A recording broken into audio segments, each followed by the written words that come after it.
My name is Bill Stevens. I live in Newtown.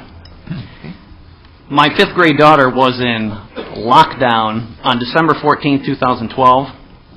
Unfortunately, her classmate's little sister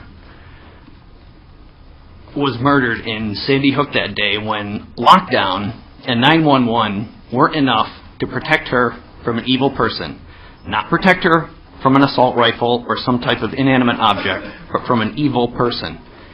Quite different from the elaborate security you all enjoy here at the Capitol. It was fun getting frisks on the way in. I'm not here to cite crime statistics, lives saved with a gun, or the economic impact of the proposed asinine legislation, some of these gun control bills you have proposed. I will, however, read from the Connecticut State Constitution.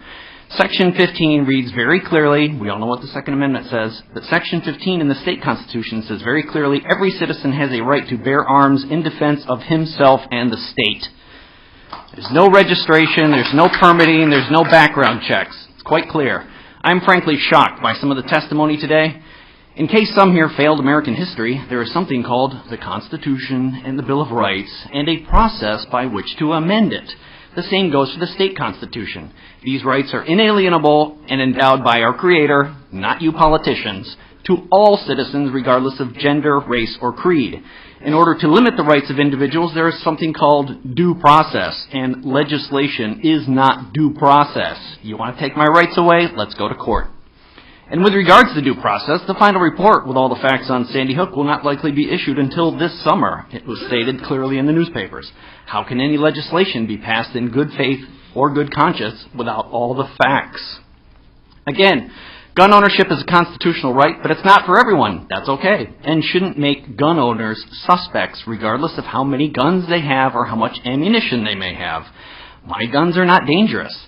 They are at home, locked up, collecting dust and cat hair.